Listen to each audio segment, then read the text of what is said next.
Assalamualaikum warahmatullahi wabarakatuh. Alhamdulillahirabbil alamin hamdan katsiran thayyiban mubarakan fihi hamdan yuwafi ni'amahu wa yukafi mazidah. Allahumma shalli wa sallim ala sayyidina Muhammadin wa ala ali sayyidina Muhammad bil lisanil jami'ah fil hadratil wasi'ah salatan tumidu biha jismi min jismihi wa qalbi min qalbihi wa ruhi min ruhihi wa sirri min sirrihi wa ilmi min ilmihi wa amali min amalihi wa khuluqi min khuluqihi wa niyati min niyatihi wa wijhati min wijhatihi wa qasdi min qasdihi wa ta'udu barakatuha alayya wa ala auladi wa ala ahli wa ala ashabi wa ala ahli asri ya nur ya nur ya nur ij'alni nuran bihaqqin nur.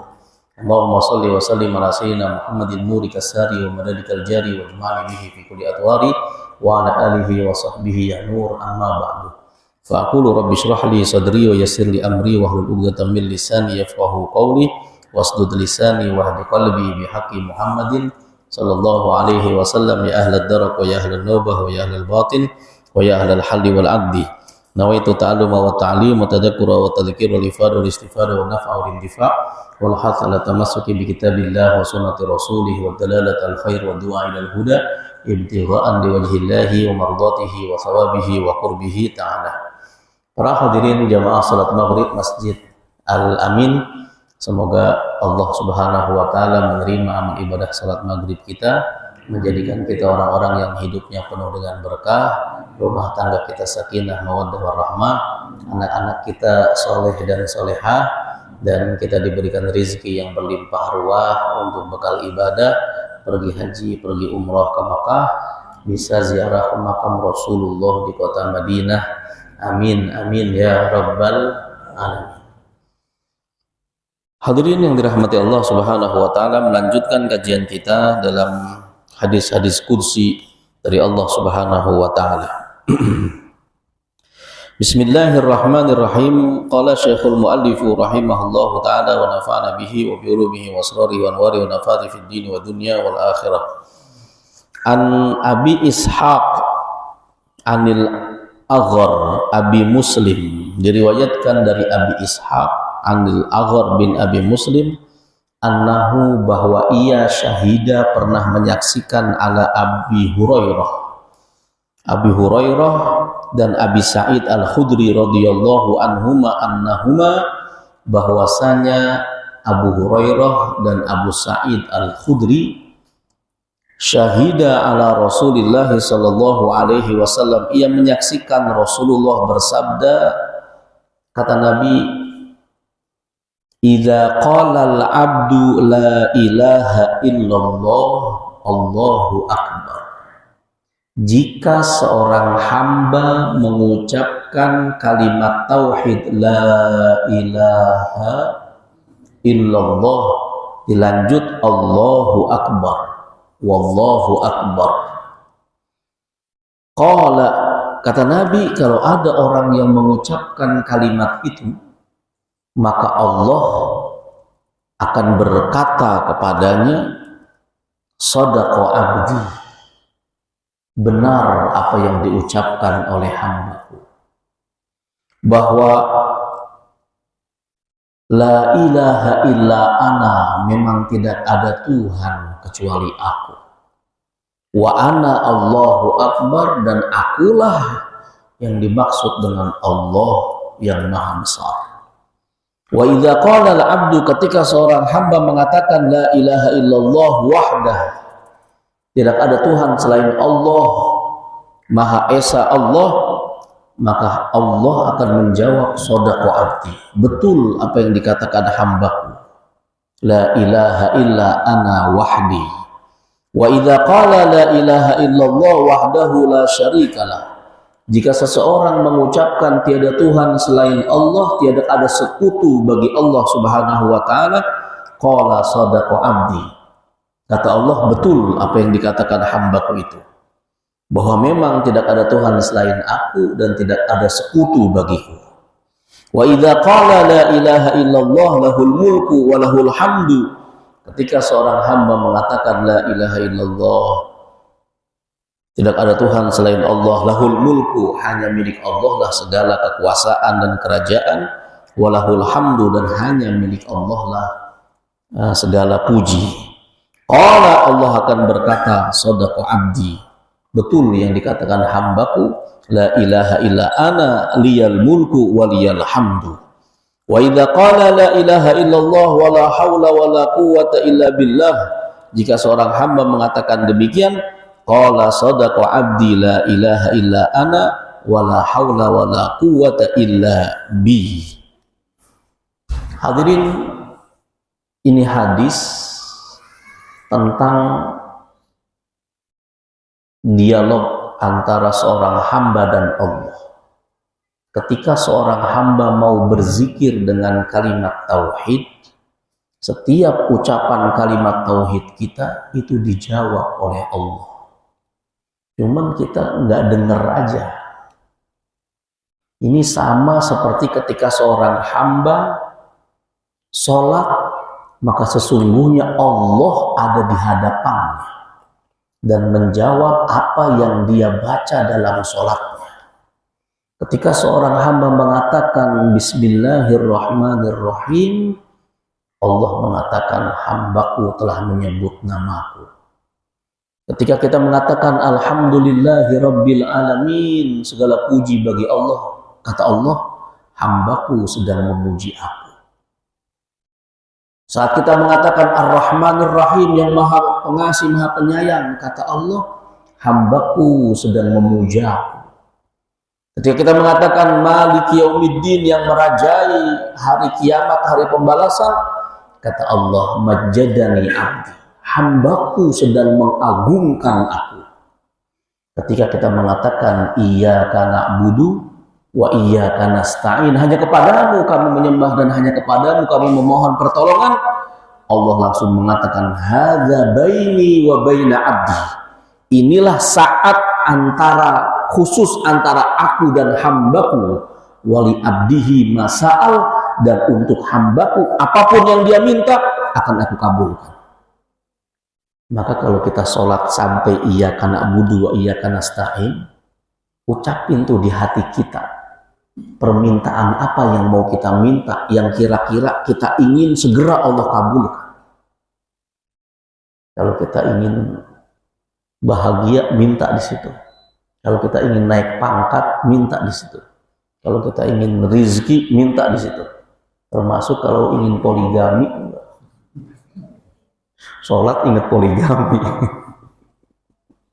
Karena emang ketika kita mengatakan hanya kepadamu kami menyembah dan meminta, ya Allah, kata Allah, inilah saatnya antara diriku dan dirimu. Tapi permintaan terbaik kita diajarkan oleh Allah, ihdinas siratal mustaqim, tunjukkan kami jalan yang lurus, jalan yang kami bisa istiqomah di jalan itu sampai kami melewati sirat yang sesungguhnya nanti di hari kiamat. Karena diriwayatkan oleh Nabi, nanti di hari kiamat, idza jaa yaumul qiyamah, ketika hari kiamat nanti telah terjadi, ada sekelompok manusia waqifuna, mereka berdiri terdiam di depan jembatan sirat yang di bawahnya ada api neraka. Lalu ditanya, kenapa kalian terdiam tidak melewati jembatan ini padahal di ujungnya ada surganya Allah? Kata mereka, nahnu nakhafu minan nar, kami khawatir tercebur ke dalam api neraka, ya Allah. Lalu ditanya oleh malaikat Jibril, kalian waktu di dunia, bukankah kalian biasa menyeberangi lautan, mengarungi lautan? Kalian naik apa? Kok kalian nggak takut padahal di lautan ada ombak dan dalam sekali lautan itu? Kenapa kalian nggak takut? Dulu di dunia kami naik bahtera, kami naik kapal laut, makanya kami nggak merasa takut di lautan. Maka lalu kemudian Allah datangkan kendaraan layaknya bahtera untuk kita melewati jembatan sirat itu.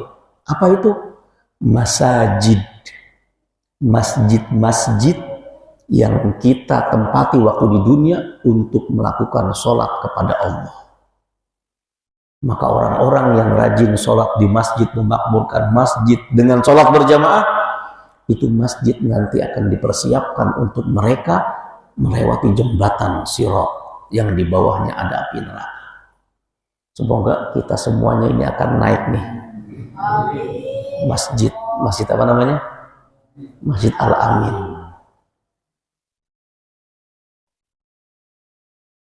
Jadi permintaan terbaik, ihdinas siratal mustaqim.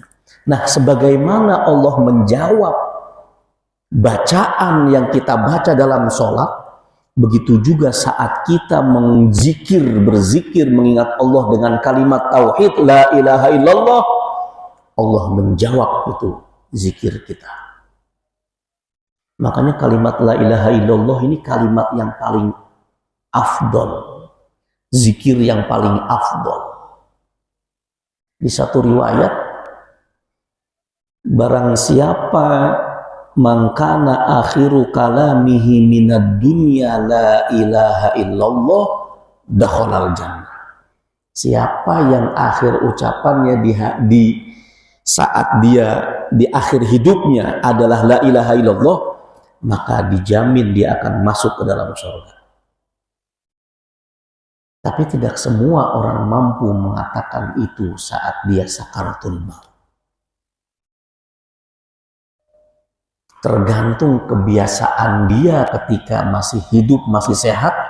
Apakah dia selalu mengingat la ilaha illallah, selalu berzikir la ilaha illallah, selalu beribadah kepada Allah Subhanahu wa ta'ala. Karena yang namanya kematian tergantung kebiasaan. Kalau dia yang dia biasakan adalah baca Quran, bisa jadi meninggalnya saat baca Quran. Kalau dia biasanya sholat, bisa jadi meninggalnya saat sujud, saat sholat. Termasuk kalau dia biasanya adalah nyawer biduan, bisa jadi lagi nyawer terus ambruk misalnya. Naudzubillah. Termasuk kalau kita ini biasanya ngaji, bisa jadi wafatnya saat pengajian. Orang yang wafat saat mencari ilmu, dia dijamin termasuk orang yang mati syahid. Kalau udah mati syahid, nggak ditimbang amalnya, nggak dihisap perbuatannya, nggak lewat jembatan Sirat yang tadi, langsung dimasukkan ke dalam surganya Allah. Amin ya rabbal alamin. Maka kata Nabi, siapa orang yang akhir ucapannya la ilaha illallah, dia dijamin masuk surga. Loh ya Rasul, kok hanya la ilaha illallah? Bukannya harus Muhammad Rasulullah juga? Iya, dalam syahadat memang harus lengkap la ilaha illallah Muhammad Rasulullah. Tapi saat sakaratul maut, Nabi tahu bahwa orang yang sedang sakaratul maut itu mulutnya nggak bisa mingkem. Kalau mulutnya nggak bisa mingkem, maka nggak bisa ngucapin Muhammadur Rasulullah. Karena ada huruf mimnya. Kalau huruf mim kan harus mingkem. Sedangkan orang yang sakaratul maut nggak bisa mingkem. Maka Nabi saking sayangnya sama kita, udah cukup la ilaha illallah kau ucapkan, aku jamin masuk surga. Gak usah Muhammad Rasulullah. Saking sayangnya Nabi sama kita. Kalau la ilaha illallah kan bisa meskipun tanpa mingkem. Bisa nggak Pak Haji? Bisa. Coba ucapin bersama-sama. La ilaha illallah. Gak usah mingkem, bisa. Sekarang bisa, nggak tahu nanti pas sakaratul maut. Makanya ini kan kalimat tahlil namanya. Itulah mengapa ulama kita ini ngajarin tahlil. Ada tradisi tahlil, ada acara tahlil. Bagus ini, karena tahlil itu adalah mengucapkan la ilaha illallah. Orang yang biasa tahlil, insya Allah dia akan bisa mengucapkan la ilaha illallah. Amin ya rabbal alamin. Karena ini unik, ini la ilaha illallah itu unik. Hurufnya ada 12. Muhammad Rasulullah hurufnya juga ada 12. Maka 12 ini luar biasa ini. Sebagaimana dalam satu hari ada 12 jam, satu malam ada 12 jam, maka orang Islam jangan sampai selama 12 hari, 12 jam di siang hari, 12 jam di malam hari, jangan sampai lidahnya nggak pernah mengucapkan la ilaha illallah Muhammadur Rasulullah. Di hadis yang lain kata Nabi, barang siapa yang mau mengucapkan la ilaha illallah al-malikul haqqul mubin. Berapa kali ya Rasul? 100 kali. Hafal nggak Pak? Ucapin bersama-sama. La ilaha illallah al-malikul haqqul mubin. Tiada Tuhan selain Allah, Raja yang hak, yang nyata, yang betul-betul seorang raja. Siapa orang yang mengucapkan itu 100 kali, lalu ditutup, disempurnakan dengan Muhammadur Rasulullah Shadiqul Wa'dil Amin. Kapan waktunya? Kalau bisa habis zuhur. Habis zuhur. Maka dia akan diberikan 4 perkara. Apa itu? 1, yu'ammanu minal faqri. Dia dijadikan orang yang terbebas dari kefakiran. Dijamin hidupnya nggak fakir. 2, yu'ammanu minal azabil qabr. Min azabil qabri, dia akan diamankan, dibebaskan, diselamatkan dari siksa kubur. Orang kalau udah selamat dari siksa kubur, Pak, ini tandanya kesananya lebih mudah. Tapi kalau di kuburan udah disiksa, tandanya kesononya lebih susah. Jadi kuburan ini termasuk penentuan nih. Hanya ada 2 kemungkinan di kuburan. Ada kalanya kuburan itu berupa taman sorga, tapi ada kalanya berupa lobang api neraka. Makanya kita kalau berdoa tuh lagi acara doain mayit, Allahumma ja'al qabrahu raudhatan min riyadil jinan. Ya Allah, jadikan kuburnya satu taman sorga. Orang kalau udah selamat di kuburan, kesananya tandanya mudah. Nah, orang yang membaca la ilaha illallah al-malikul haqqul mubin 100 kali, ditutup dengan Muhammad Rasulullah Shadiqul Wa'dil Amin, dibebaskan dari siksa kubur. Yang ketiga, yastaqri'ul babal ghina. Dengan kalimat yang dia baca itu, dia sedang mengetuk pintu kekayaan dari Allah Subhanahu wa ta'ala. Maka orang yang rajin berzikir itu rezekinya akan dicukupkan oleh Allah Subhanahu wa ta'ala. Yang keempat, yastaqri'u babal jannah. Dengan kalimat yang dia baca, dia sedang mengetuk pintu surga. Karena pintu surga itu la ilaha illallah Muhammadur Rasulullah. Maka luar biasa nih, dan kita kalau bisa kita amalin. Itulah beberapa hal terkait dengan kalimat tauhid la ilaha illallah. Sampai di sini, sebelum kita lanjutkan, jika perlu ada yang ditanyakan atau didiskusikan, silakan ditanyakan.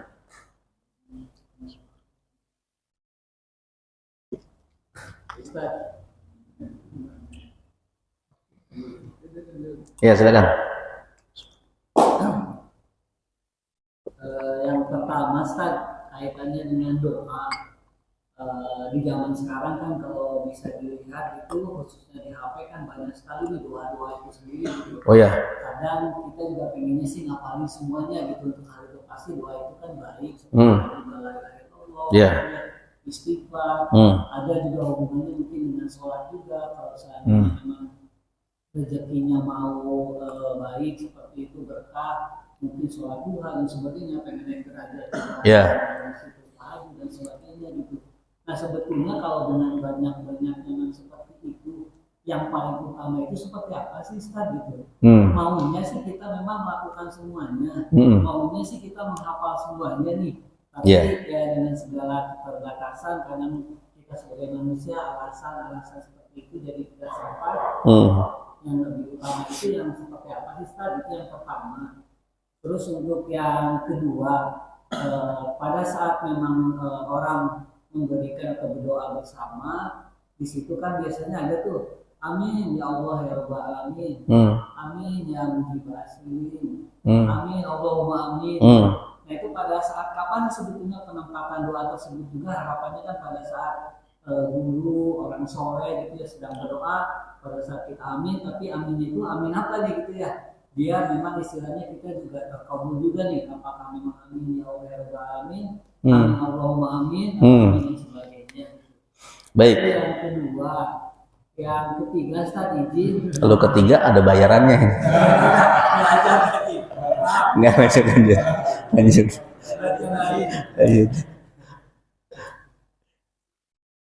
Apa yang ketiga?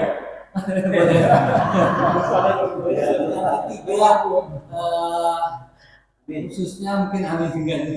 Jadi pada saat memang kita di dalam masjid, apalagi masjid kita sangat paham sekali sebetulnya siapa yang jadi imam dan sebagainya, memang layak sebagai seorang imam gitu di situ. Tapi kadang di tempat kerja ataupun di jalan umum gitu ya, di tol apa segala macam gitu ya, kadang kita mau sholat gitu ya seperti itu, mungkin pada saat itu memang tidak sempat azan langsung sholat, tapi memang kita mungkin selama berapa menit atau berapa jam gitu ya. Nah, apakah kalau seandainya memang kita mengakui dalam hati gitu ya bahwa kita punya ilmu lebih gitu ya, khususnya dalam membaca Al-Quran, menjadi seorang imam yang baik dan sebagainya, pada saat khusus kayak di tol gitu ya, atau jalan umum, karena kan silakan itu seperti itu. Jadi pada saat seperti itu apakah kita maju aja seperti itu gitu ya, tanpa memang kita mempersilahkan orang lain, ataukah memang ya kita persilahkan orang lain saja. Sempat kalau saya pribadi sih beberapa kali, bacaannya seperti ini gitu, tapi saya jadi makmum atau kayaknya saya jadi imam aja gitu. Tapi khawatirnya ada takabur juga dan Ustaz demikian. Baik. Yang pertama, dengan banyaknya doa-doa, bacaan-bacaan, zikir-zikir yang diajar oleh Rasulullah SAW, ini menunjukkan betapa Rasulullah itu sayang sama kita dan ingin memberikan kepada kita itu apa yang kita mau. Makanya, nah dari banyaknya doa-doa, zikir-zikir yang diajarkan oleh baginda Nabi Muhammad SAW, saking banyaknya kita bisa dibilang kayak tadi itu, merasa nggak mampu kita. Maka kemudian disitulah kemudian kita harus pinter-pinter mana yang kira-kira ini kita mau pilih dan menjadi prioritas kita. Oleh sebab itu banyak orang yang kemudian memilih, oh kayaknya saya ini cocoknya saya doa sapu jagat aja dah. Rabbana atina fid dunya hasanah wa fil akhirati hasanah wa qina adzabannar. Minta di dunia bahagia, di akhirat bahagia, selamat dari neraka, masuk ke surga. Nah, kasih banyak orang yang itu. Nabi juga ngajarin juga doa yang doa yang hampir mirip-mirip seperti itu. Kayak Allahumma inni as'aluka khaira ma sa'alaka bihi abduka wa nabiyuka Muhammad. Ya Allah, aku meminta kepadamu hal-hal baik yang pernah diminta oleh nabimu, Nabi Muhammad. Kalau Nabi yang minta, kira-kira kan, wah bagus-bagus semua. Wa na'udzubika, dan kami memohon perlindungan dari apa yang pernah Nabi kami meminta perlindungan kepadamu.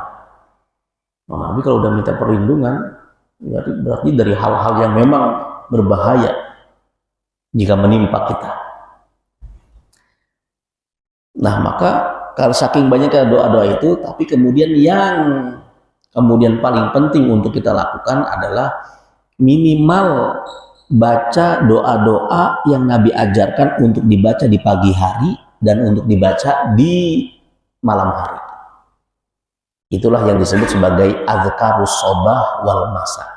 Zikir-zikir, doa-doa yang Nabi ajarkan untuk dibaca di pagi hari, habis subuh, atau di sore hari, habis maghrib, atau habis isya. Oh, itu banyak juga. Ulama udah ngumpulin tuh. Dipilihin dari sekian banyaknya itu dikumpulin. Ada yang namanya al-maksurah. Ada yang namanya ratibul haddad. Ada yang namanya ratibul atos. Banyak tuh itu. Kalau kita download banyak. Nah, itu sudah mencakup tuh.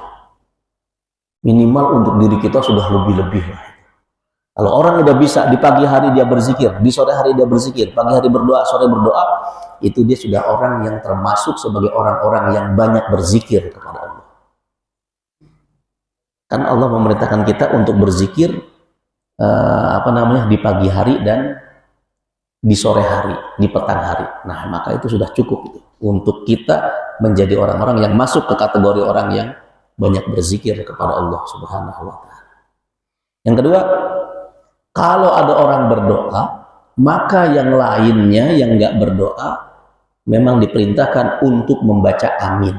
Hadisnya, majtama al-muslimuna, kalau sudah orang-orang beriman itu berkumpul, lalu kemudian di antara mereka ada yang berdoa, wa yu'ammin ba, dan yang lainnya mengaminkan, maka pasti akan diijabah oleh Allah. Apalagi kalau ada 40 orang, salah satunya ada yang punya kekuatan doa seorang walinya Allah Subhanahu wa taala. Kita berapa orang nih? Oh, 39 ya. Salah satu namanya. Oh, itu satunya Pak Pardal. Jadi emang kalau udah berkumpul orang mukmin, terus satu orang berdoa, yang lain mengaminkan, jangan doa masing-masing. Makanya kita diajarkan tuh kalau sholat, yang berdoa imam, yang makmumnya mengaminkan. Jangan masing-masing berdoa. Nanti kalau masing-masing berdoa, pas udah selesai sama imam, baru masing-masing itu. Terus apa bacaannya? Memang minimal amin. Adapun mujibas sa'ilin, ya arhamar rahimin, amin, Allahumma amin, itu hanya tambahan saja. Intinya itu amin. Karena amin itu maknanya adalah istajib doa ana. Ya Allah, kabulkan doa kami.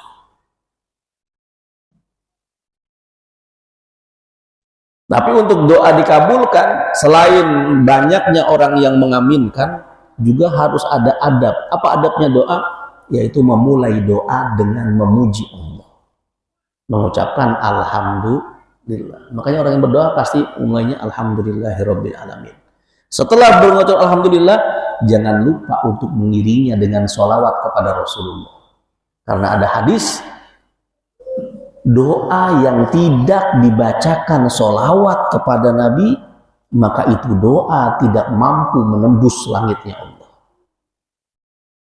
Kalau sudah dibacakan, baru itu doa bisa menembus langitnya Allah. Makanya kalau berdoa, habis pertama memuji Allah. Karena kita pengen minta. Ini juga ajaran buat kita. Kalau kita pengen ngajuin proposal atau minta bantuan sama orang, puji dulu orangnya. Dia hatinya udah seneng, gembira, terangkat, kan dia gampang ngeluarin pemberiannya. Begitu. Jangan minta sumbangan. Pak, sumbangan Pak. Oh, ini mau minta apa mau malak nih? Enggak, kita diajarin sama begitu juga kita minta sama Allah, kita puji dulu Allah. Ya Allah, alhamdulillahirabbil alamin, segala puji bagimu ya Allah, hamdan yuwafi ni'amahu wa yukafi'u majidah. Nah, ini ntar ada beberapa pujian-pujian kepada Allah. Setelah ini insya Allah. Habis dipuji, baru sholawat kepada Nabi, baru kemudian doa-doanya. Nah, itu adab sopan santun dalam berdoa kepada Allah Subhanahu wa taala. Adapun setelah doa, kita berdoa, yang satu berdoa, yang lain mengaminkan. Amin, amin, amin. Artinya amin, ya Allah, kabulkan doa kami. Begitu. Terus yang ketiga apa tadi? Oh ya, bagaimana kalau di sini kan udah jelas imamnya sudah dipilih oleh pengurus atau oleh masyarakat. Nah kalau kita sedang bepergian begitu dan di tempat itu nggak ada imam rawatibnya, meskipun setiap rest area dia punya imam rawatib itu. Kalau kita datangnya tepat waktu pas waktu azan itu nanti ada yang imam itu. Nah itu imam rawatib. Masalahnya kan kalau pas lagi kita datangnya udah terlambat gitu, udah terlambat imamnya udah nggak ada, maka dia sholat atau nungguin orang. Kalau kita nungguin orang atau ada beberapa orang gitu, maka minimal kita lihatlah siapa yang kira-kira ini punya kemampuan untuk menjadi imam yang benar.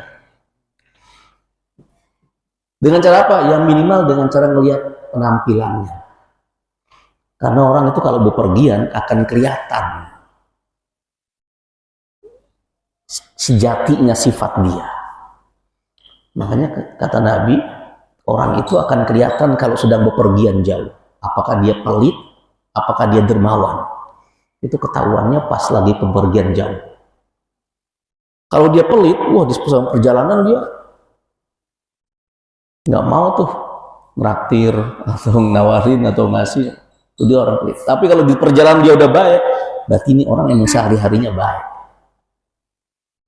Termasuk kalau di bepergian jauh dia kok udah pakai gamis, pakai peci, wah dia emang dia sehari-harinya emang orang baik. Maka tinggal kita aja itunya penampilannya. Karena penampilan zahir itu menampakkan dari dalam. Meskipun ada juga yang zahirnya kayak kiai, tapi aslinya naudzubillah gitu. Tapi kalau emang kita merasa diri kita ini bisa, kita boleh tuh menampakkan kebisaan kita. Minimal agar sholat kita menjadi sholat yang lebih sempurna. Kalau toh kemudian kita merasa, oh kayaknya lebih pantas nih, lebih tua dari saya, kita persilahkan. Ternyata bacaannya kurang pas di kita, jangan kita batalin sholat kita. Kita udah ikut sholat takbir, baca fatihah, ternyata oh kayaknya kurang pas nih, nggak usah kita batalin, terus saja ikut. Nggak usah dibatalin sholat kita, terus ikut. Kalau muslim kadang-kadang ada orang yang kurang pas nih, akhirnya dia batalin, jangan. Nggak usah dibatalin, sholat kita tetap sah. Dan itu lebih penting persatuannya. Kalau kita batalin berarti kan kita memecahkan diri, memisahkan diri. Maka lebih baik kita terusin sholat kita tetap sah. Begitu. Ada lagi? Nggak ada? Ya silakan. Dulu pernah ngaji Ustaz, kan Rasulullah itu ngasih zikir ke sahabat itu kan beda-beda. Ya. Sini dikasih, sini kasih. Itu kan mungkin yang bisa lihat kan mursyid kita. Itu gimana sih? Oh ya. Mursyid itu secara bahasa artinya adalah orang yang memberi petunjuk. Secara bahasa itu orang yang memberi petunjuk. Dan mursyid itu juga bisa disamakan dengan guru.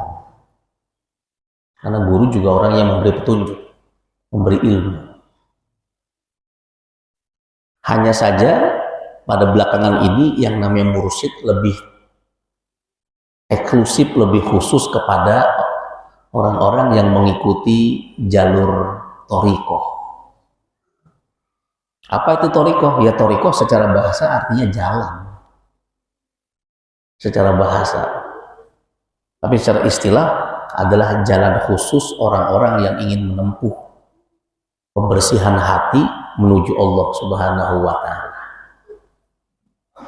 Dan setiap thariqah itu pasti zikirnya tidak ada yang tanpa kalimat tauhid la ilaha illallah.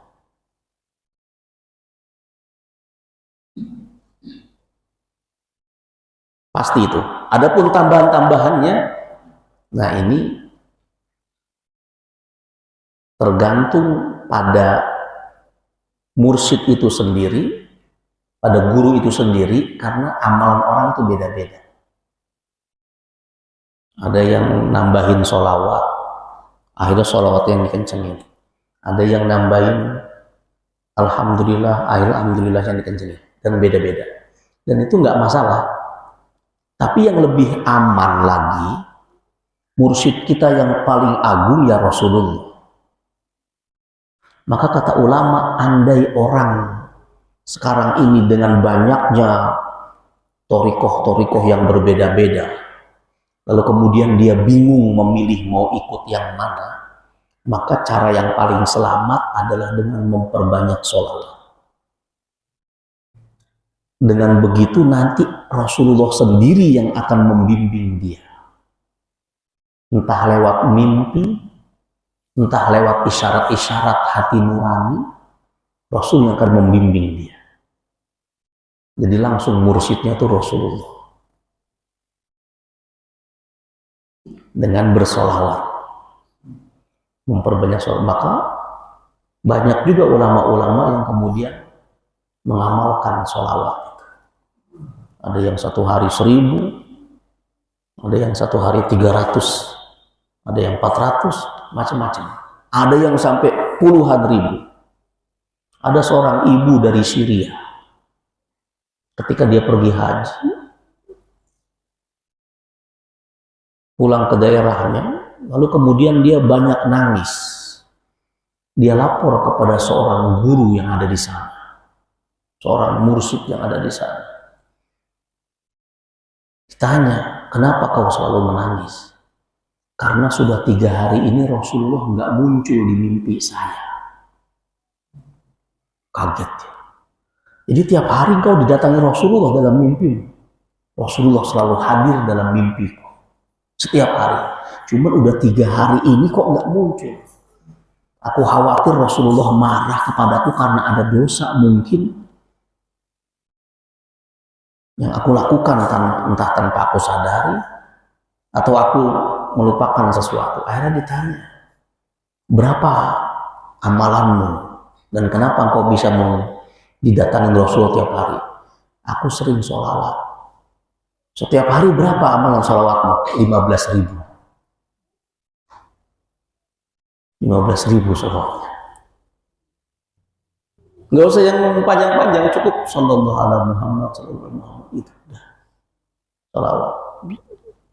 Termasuk yang bikin kubah emas itu, yang orang Indonesia itu, dia satu hari itu 40.000. Allah bukakan itu apa yang hajat yang dia mau. Kan dia waktu itu bangkrut. Seorang pengusaha, suami istri bangkrut. Duit tersisa hanya cukup buat umroh. Akhirnya daripada duit habis sia-sia, ayo kita umroh. Begitu sampai di itu, dia tawaf sambil dia berdoa kepada Allah di antara rukun Yamani dan Hajar Aswad. Nah, di antara rukun Yamani dan Hajar Aswad ini tempat paling mustajab kalau minta rezeki. Semoga kita semua bisa umroh. Nanti sampai rukun Yamani dan Hajar Aswad. Nah, disitulah itu kalau minta rezeki di situ. Nah, dia saat dia tawaf itu ada yang nepok punggungnya. Terus kemudian dikatakan, kalau kau ingin dikabulkan doamu, baca baca sholawat Jibril. Apa tuh sholawat Jibril? Sallallahu alaihi Muhammad. Sebanyak yang kau mampu. Maka dia sampai rumah dia niatkan, udah saya mau totalitas kerja sama Allah daripada kerja sama manusia. Saya ditipu mulu, bangkrut, mendingan kerja sama Allah. Tiap hari dia bersolawat 40.000. Mulai habis subuh sampai duha, dia sholat duha, istirahat, terus sholawat lagi sampai zuhur, sampai asar. Kurang lebih 8 jam sehari. 40.000. Selama sama-sama 8 jam daripada di pabrik 8 jam kerjanya. Sama Allah juga 8 jam juga, sholawatan. Allah bukakan itu pintu-pintu rezeki sampai bisa membangun kubah emas. Nah itu salawat. Begitu. Ada lagi? Ya, silakan. Ada ya katanya sebelum zikir atau tahlil, karena kita manusia biasa banyak salah, banyak dosa. Ya. Katanya nggak pantas menyebut nama Allah tuh dengan kondisi apa adanya. Dia bilang istighfar dulu atau apa gimana? Apakah maksudnya harus istighfar dulu atau memang? Oh ya, memang ayatnya memerintahkan kita untuk beristighfar sebelum mengucapkan la ilaha illallah. Maka biasanya tuh kalau lagi berzikir yang habis sholat itu kan sebelum la ilaha illallah kan istighfar dulu. Atau yang mau tahlil itu, yang tahlilan mendoakan mayit itu astagfirullahaladzim, astagfirullahaladzim, astagfirullahaladzim, afdhalu dzikri fa'lam annahu, baru la ilaha illallah. Itu emang istighfar dulu. Artinya dengan istighfar kita ini sedang mengakui bahwa kita ini banyak dosa. Kayak kok nggak pantas kita yang banyak dosa, lidah kita yang banyak dosa, terus tiba-tiba ngucapin la ilaha illallah. Emang la ilaha illallah ini derajatnya tuh tingkat-tingkatan. Ini la ilaha illallah, kalau tingkatan tertentu orang yang ngucapin la ilaha illallah bisa membuat singa menjadi jinak. Ada ulama tabi'in namanya Malik bin Dinar. Dia kalau baca la ilaha illallah itu binatang buas tunduk. Suatu ketika ada tamu pulang dari rumah dia. Sudah pulang, pas di tengah jalan balik lagi. Loh, kok balik lagi? Mau nginep lagi? Kami balik lagi karena di jalan ada singa yang menghadang jalan kami. Datangin singa, diucapkan la ilaha illallah, tunduk itu singa. Ada lagi ulama juga yang bernama Sahal At-Tusturi. Lagi berjalan, tiba-tiba dia mengatakan di sana ada rumah seorang mukmin yang sedang terbakar. Ayo kita ke sana. Ternyata betul, begitu nyampe sana ada rumah yang sedang terbakar. Lalu dia mengatakan la ilaha illallah. Mati itu api.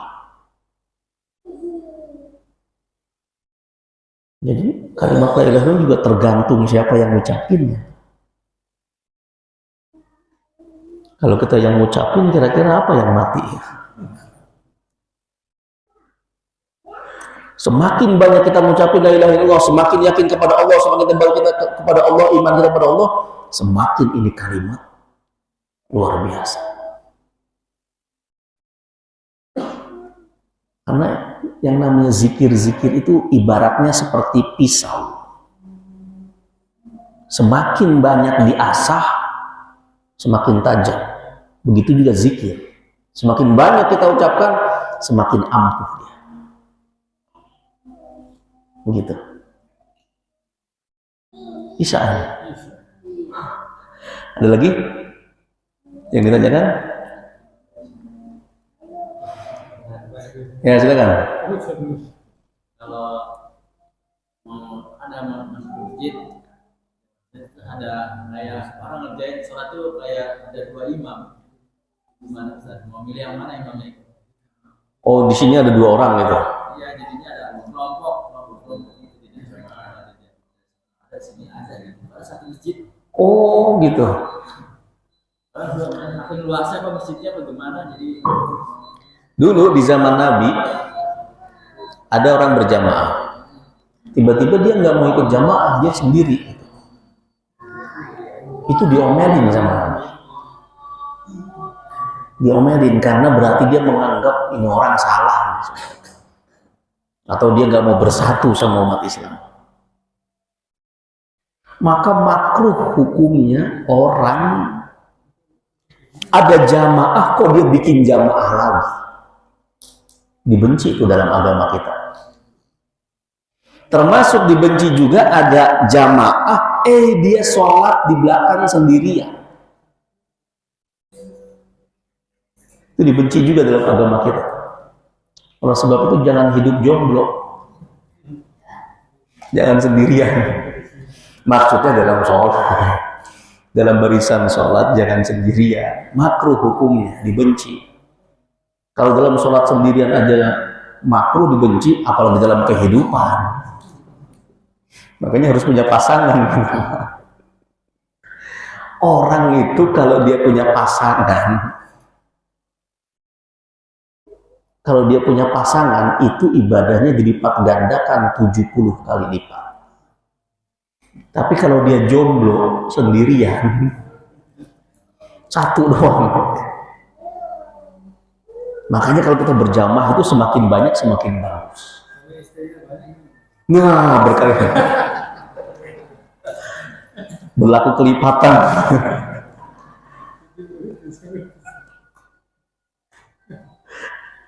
Semoga Allah Subhanahu wa taala memudahkan kita dan melipat gandakan pahala kita serta menjadikan kita orang-orang yang rajin berzikir, ahli la ilaha illallah Muhammadur Rasulullah. Terima kasih atas segala perhatian. Mohon maaf atas segala kekurangan. Kita tutup dengan kalimat kafaratul majlis. Subhanakallahumma wa bihamdika asyhadu an la ilaha illa anta astaghfiruka wa atubu ilaik. Wassalamualaikum warahmatullahi wabarakatuh.